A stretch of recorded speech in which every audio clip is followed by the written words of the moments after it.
Hi hello friends, ಎಲ್ಲರೂ ಹೇಗಿದ್ದೀರಾ? ಸುಮಧುರ ಕಿಚನ್ಗೆ ಸ್ವಾಗತ. ಇವತ್ತಿನ ದಿನ ನಾನು ತುಂಬಾ ದಿಢೀರಾಗಿ ಆಗುವಂಥ ತಿಂಡಿ ರೆಸಿಪಿನ ತೋರಿಸ್ತಾ ಇದ್ದೀನಿ. ಅದೇನಪ್ಪ ಅಂತಂದರೆ ರೋಸ್ಟೆಡ್ ಅನಿಲ್ ಶಾವಿಗೆಯಿಂದ ದಿಢೀರಾಗಿ ಒಗ್ಗರಣೆ ಹೇಗೆ ಮಾಡ್ಕೊಳ್ಳೋದು, ಅಂದರೆ ಶಾವಿಗೆ ಒಗ್ಗರಣೆನ ಹೇಗೆ ಮಾಡ್ಕೊಳ್ಳೋದು ಅಂತ ತೋರಿಸ್ಕೊಡ್ತಾ ಇದ್ದೀನಿ. ನಾನೀಗ 2 ಕಪ್ನಷ್ಟು ರೋಸ್ಟೆಡ್ ಅನಿಲ್ ಶಾವಿಗೆನ ತೊಗೊಂಡಿದ್ದೀನಿ. ಈಗ 2 ಕಪ್ನಷ್ಟು ಶಾವಿಗೆನ ಒಂದು ಪಾತ್ರೆಗೆ ಸೇರಿಸ್ಕೋಬೇಕು. ಅಂದರೆ ಫಸ್ಟು ನಾವು 1 ಲೀಟ್ರಷ್ಟು ನೀರನ್ನ ಇಟ್ಕೋಬೇಕು. ತುಂಬ ಜಾಸ್ತಿನೇ ಇಟ್ಕೊಂಡಿರಬೇಕು. ಅದಕ್ಕೆ 1 ಟೇಬಲ್ ಸ್ಪೂನಷ್ಟು ಎಣ್ಣೆನ ಸೇರಿಸ್ಬಿಟ್ಟು ಅದು ಬಿಸಿ ಆದ ನಂತರ ನಾವು ಶಾವಿಗೆನ ಹಾಕೋಬೇಕು. ಈ ರೋಸ್ಟೆಡ್ ಶಾವಿಗೆ ಏನಿದೆ ಹಾಕ್ಕೊಂಡು ಅದನ್ನು ಒಂದು 2 ನಿಮಿಷ ಕುದಿಯೋದಕ್ಕೆ ಬಿಡಬೇಕು. ನೋಡ್ಕೊತಾ ಇರಬೇಕು. ಒಂದು ಶಾವಿಗೆನ ಪ್ರೆಸ್ ಮಾಡಿದ್ರೆ ಸ್ವಲ್ಪ ಮೆತ್ತಗಾದರೆ ಸಾಕು, ತೆಗೆದುಬಿಡಬೇಕು. ತುಂಬ ಹೊತ್ತು ಬಿಟ್ಟರೆ ಅದು ಫುಲ್ಲು ಮೆತ್ತಗಾಗ್ಬಿಡುತ್ತೆ. ನಂತರ ಅದನ್ನು ಶೋಧಿಸ್ಬಿಟ್ಟು ತಕ್ಷಣವೇ ತಣ್ಣೀರು ಹಾಕಬೇಕು. ತಣ್ಣೀರು ಹಾಕಿದ ತಕ್ಷಣ ಅದು ಜಾಸ್ತಿ ಕುಕ್ ಆಗಲ್ಲ ಅಂತ.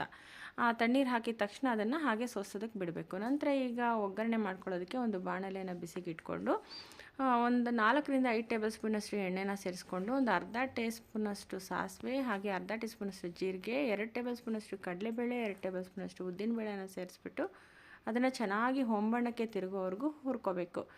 ನಂತರ ನಾನು ಅದಕ್ಕೆ ಕರಿಬೇವಿನ ಸೊಪ್ಪು ಹಾಗೆ ಒಂದು 3 ಮೀಡಿಯಮ್ ಸೈಜ್ ಈರುಳ್ಳಿನ ದಪ್ಪನಾಗಿ ಉದ್ದುದ್ದಾಗಿ ಕಟ್ ಮಾಡಿ ಇಟ್ಕೊಂಡಿದ್ದೆ, ಅದನ್ನು ಸೇರಿಸ್ಕೊತಾ ಇದ್ದೀನಿ.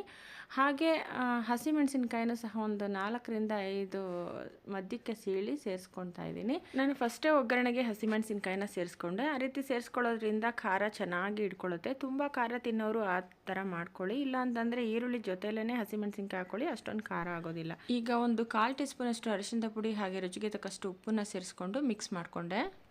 ಈಗ ಒಂದು 2-3 ನಿಮಿಷಗಳ ಕಾಲ ಮೀಡಿಯಮ್ ಉರಿಯಲ್ಲಿ ಹದವಾಗಿ ಈರುಳ್ಳಿನ ಬೇಯಿಸ್ಕೋಬೇಕು. ಎಷ್ಟು ಚೆನ್ನಾಗಿ ಬೇಯಿಸ್ಕೋತೀವೋ ಒಗ್ಗರಣೆ ಅಷ್ಟು ರುಚಿಯಾಗಿರುತ್ತೆ. ಈಗ ನೋಡಿ, ನಾನು ಮೊದಲೇ ಸೋಸೋದಕ್ಕೆ ಇಟ್ಟಿದ್ನಲ್ಲ, ನೀರೆಲ್ಲ ಚೆನ್ನಾಗಿ ಡ್ರೈ ಆಗಿದೆ, ಉದುರುದ್ರಾಗೂ ಸಹ ಆಗಿದೆ. ಈ ರೀತಿ ಆದರೆ ಸಾಕು. ಈಗ ಇದನ್ನು ನಾವು ಒಗ್ಗರಣೆಗೆ ಸೇರಿಸ್ಕೊಂಡು ಚೆನ್ನಾಗಿ ಮಿಕ್ಸ್ ಮಾಡ್ಕೋಬೇಕು. ಪೂರ್ತಿ ಕಡಿಮೆ ಉರಿ ಇಟ್ಕೊಂಡು ನಾವು ಚೆನ್ನಾಗಿ ಮಿಕ್ಸ್ ಮಾಡ್ಕೋಬೇಕು. ನಾನು ಈಗಾಗಲೇ ನೀರು ಹಾಕಿ ಉಪ್ಪಿಟ್ಟು ಥರನೂ ಯಾವ ರೀತಿ ಮಾಡೋದನ್ನು ತೋರಿಸಿದ್ದೀನಿ. ಇದು ಒಂಥರ ರುಚಿಯಾಗಿರುತ್ತೆ. ಅಂದರೆ ಯಾವಾಗಲೂ ಒಂದೇ ಥರ ತಿಂದು ಬೇಜಾರಾದಾಗ ಈ ರೀತಿಯೂ ಸಹ ಒಗ್ಗರಣೆ ಮಾಡ್ಕೋಬೋದು. ತುಂಬಾ ಸುಲಭ, ತುಂಬಾ ಬೇಗ ಆಗಿಬಿಡುತ್ತೆ. ಯಾಕಂದರೆ ಶಾವಿಗೆ ಮೊದಲೇ ರೋಸ್ಟ್ ಆಗಿರೋದನ್ನು ನಾವು ತೊಗೊಂಡಿರೋದ್ರಿಂದ ಶಾವಿಗೆ ತುಂಬಾ ಸುಲಭವಾಗಿ ಒಗ್ಗರಣೆ ಮಾಡ್ಕೊಂಡು ಬಿಡ್ಬೋದು. ನೋಡಿ, ಇದನ್ನೊಂದು 2 ನಿಮಿಷ ನಾನು ಹಾಗೆ ಚೆನ್ನಾಗಿ ಬಿಸಿ ಮಾಡಿಕೊಂಡೆ. ಇದು ಬಿಸಿ ಆದ ನಂತರ ನಾನು ಅರ್ಧ ಕಪ್ನಷ್ಟು ಹಸಿ ಕೊಬ್ಬರಿ ತುರಿನ ತೊಗೊಂಡಿದ್ದೀನಿ. ಹಾಗೆ ಒಂದು ಸ್ವಲ್ಪ ಕೊತ್ತಂಬರಿ ಸೊಪ್ಪನ್ನು ಸಹ ಚಿಕ್ಕದಾಗಿ ಕಟ್ ಮಾಡಿ ಸೇರಿಸ್ಕೊಂಡು ಚೆನ್ನಾಗಿ ಮಿಕ್ಸ್ ಮಾಡ್ಕೊತಾ ಇದ್ದೀನಿ. ತುಂಬ ಜಾಸ್ತಿ ಕೈ ಆಡಿಸ್ಬಾರ್ದು, ಶಾವಿಗೆ ಎಲ್ಲ ಕಟ್ಟಾಗೋ ಚಾನ್ಸಸ್ ಇರುತ್ತೆ. ನಾವು ಹದವಾಗಿ ಬೇಯಿಸ್ಕೊಂಡ್ರೆ ಕಟ್ಟಾಗೋದಿಲ್ಲ. ಆದರೂ ಸಹ ನಾವು ಸ್ವಲ್ಪ ನಿಧಾನವಾಗಿ ತಿರುಗಿಕೊಡ್ಬೇಕು.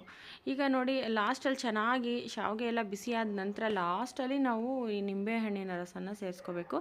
ನಾನು 1 ನಿಂಬೆಹಣ್ಣಿನ ರಸನ ಪೂರ್ತಿಯಾಗಿ ಸೇರಿಸ್ಕೊತಾ ಇದ್ದೀನಿ. ಹುಳಿ ಕಡಿಮೆ ಬೇಕು ಅನ್ನೋರು ಒಂದು ಅರ್ಧ ಹೋಳನ್ನು ಸೇರಿಸ್ಕೊಂಡ್ರು ಸಾಕು. ನೋಡಿ, ಈ ರೋಸ್ಟೆಡ್ ಶಾವಿಗೆ ಇದ್ದರೆ ಎಷ್ಟು ಸುಲಭವಾಗಿ ಸಿಗುತ್ತೆ. ನಾನು ಗೋಧಿ ಶಾವಿಗೆ ತೊಗೊಂಡಿದ್ದೆ. ಇದರಲ್ಲಿ ಅಕ್ಕಿ ಶಾವಿಗೆನೂ ಸಹ ಸಿಗುತ್ತೆ, ಲೆಮನ್ ಶಾವಿಗೆನೂ ಸಹ ಸಿಗುತ್ತೆ. ನಿಮಗೆ ಯಾವ್ದು ಇಷ್ಟ ಬರುತ್ತೋ ಅದು ತೊಗೊಂಡ್ರೆ ತುಂಬ ಸುಲಭವಾಗಿ ಈಸಿಯಾಗಿ ಮಾಡ್ಕೊಳ್ಬೋದು. ನಾನು ಈಗಾಗಲೇ ಬೇರೆ ರೀತಿಯಲ್ಲೂ ಶಾವಿಗೆ ರೆಸಿಪಿನ ತೋರಿಸಿದ್ದೀನಿ. ನನ್ನ ಚಾನಲಲ್ಲಿ ನೀವು ಸರ್ಚ್ ಮಾಡಿ ನೋಡ್ಬೋದು. ನೋಡಿದ್ರಲ್ಲ ಫ್ರೆಂಡ್ಸ್, ಎಷ್ಟು ಸುಲಭವಾಗಿ ಈ ಶಾವಿಗೆ ತಯಾರಾಯಿತು ಅಂತ. ಖಂಡಿತ ಎಲ್ಲರಿಗೂ ಇಷ್ಟ ಆಗಿದೆ ಅನಿಸುತ್ತೆ.